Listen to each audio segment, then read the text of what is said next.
beberapa jenis ular yang diterangkan oleh Kakak Jil ya. Nah, jadi ada beberapa jenis ular ya. Dengan cara membunuh mangsa, ada yang membuyut, ada yang menggigit ya.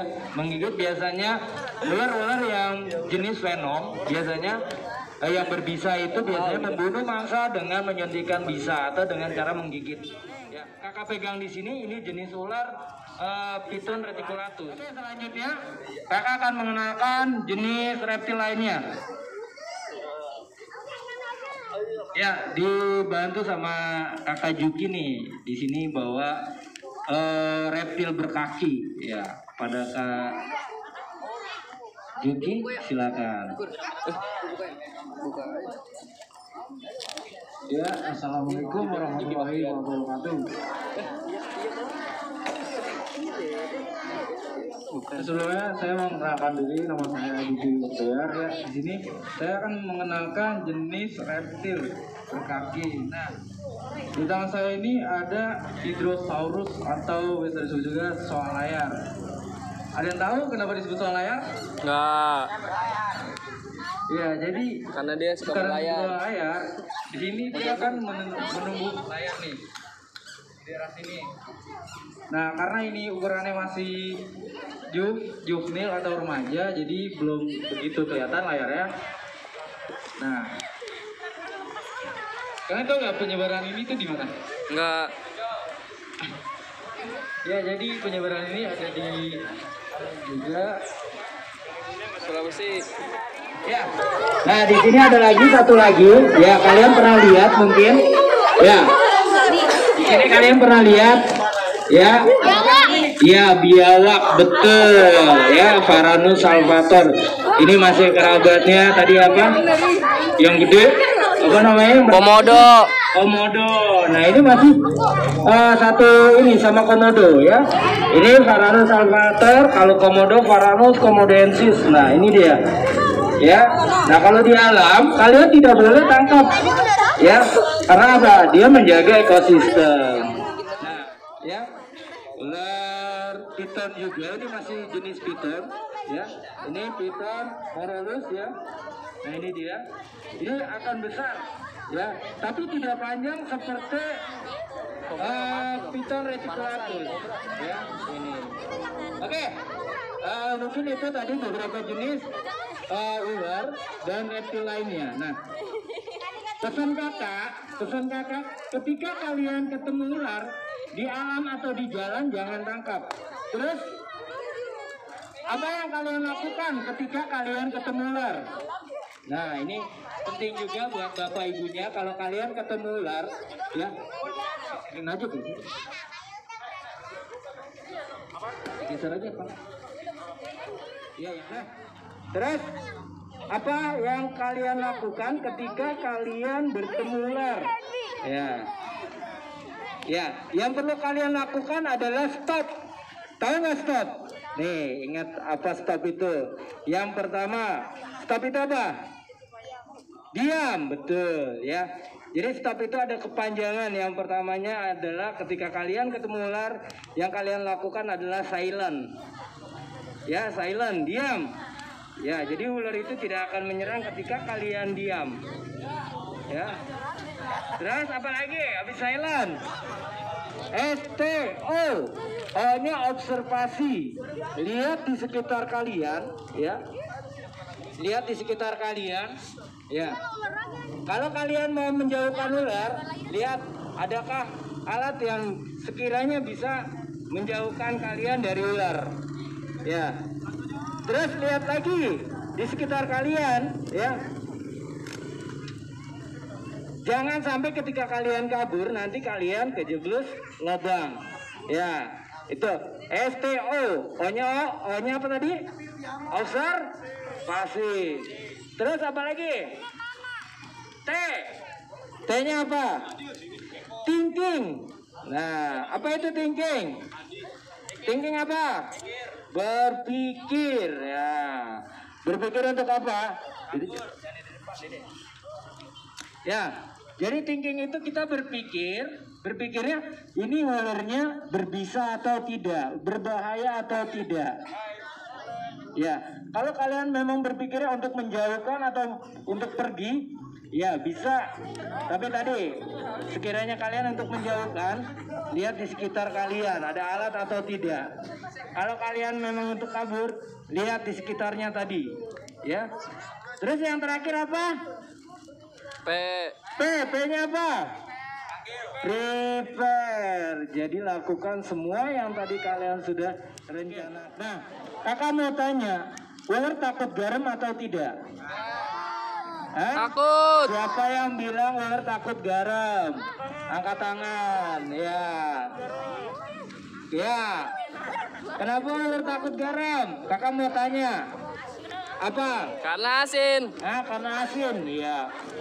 Perlu kalian ketahui, ya, ular itu sebenarnya pada dasarnya tidak takut garam. Ya, kenapa?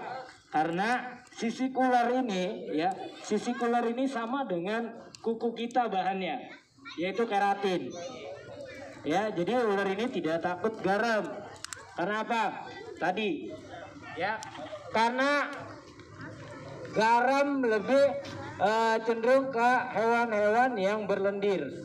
Contohnya apa? Lintah. Lintah, terus apa lagi? Bekicot. Cacing, bekicot biasanya akan terpengaruh terhadap garam. Kalau ular tidak terpengaruh terhadap. Tidak ada, kita lanjutkan untuk pertolongan pertama pada korban gigitan ular dan ciri-ciri gigitan ular yang berbisa. Ya, yang nanti akan Ya, nanti akan dijelaskan sama Kakak Takur. Ya, kepada Kakak Takur dipersilakan. Oke, assalamualaikum warahmatullahi wabarakatuh. Sebelumnya saya mau memperkenalkan diri, nama saya Takur.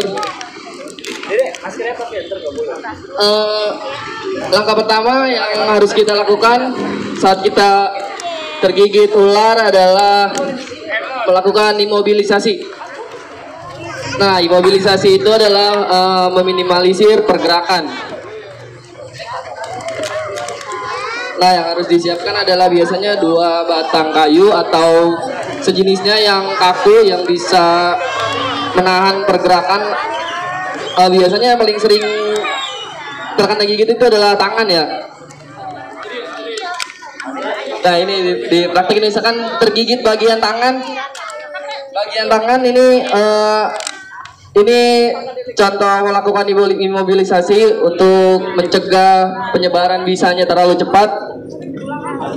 Nah, ini imobilisasi, diikat seperti ini agar bisanya itu tidak terlalu cepat merambat ya jika tergigit ular berbisa.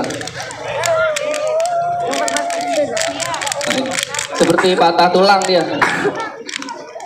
Jadi imobilisasi.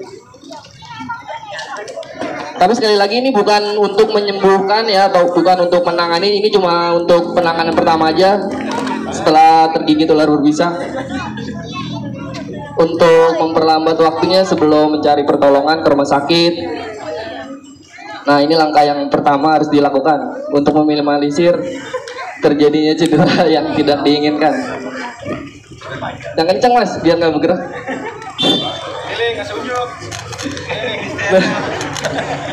Nah, ini contoh imobilisasi nih jika tergigit ular nih bagiannya.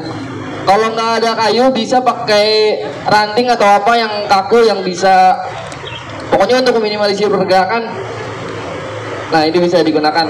Nah, setelah ini segera cari pertolongan, biasanya hubungi rumah sakit yang tersedia antiwisa ular.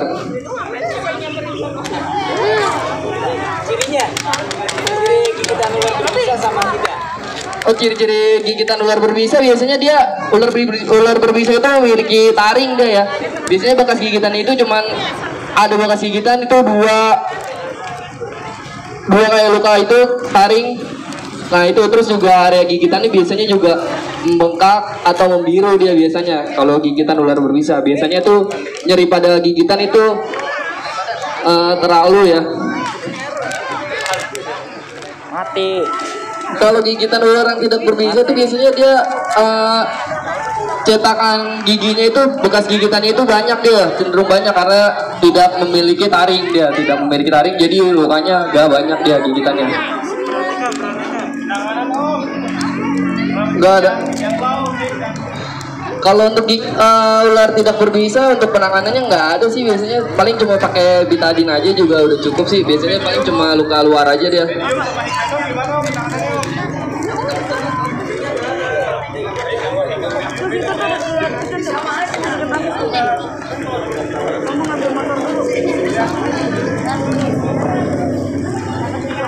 Oke, mungkin cukup sekian.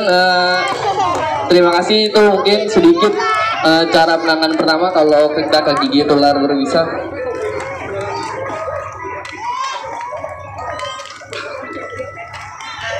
Untuk adik-adik ada yang mau bertanya mungkin? Ini jenis ular apa? Ini dapat hadiah nih. Ular apa?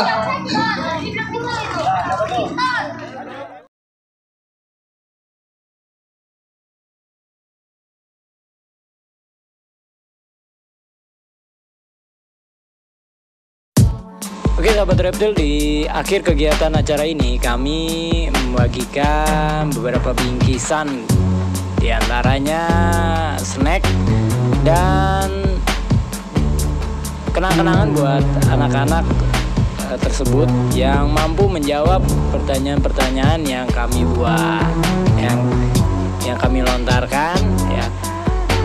Siapa yang bisa menjawab akan mendapatkan hadiah kenang-kenangan dari kami. Demikian, semoga kegiatan yang kami lakukan ini dapat menjadi contoh untuk teman-teman reptil di Bekasi. Ya, jangan lupa like, komen, dan subscribe-nya. Terima kasih.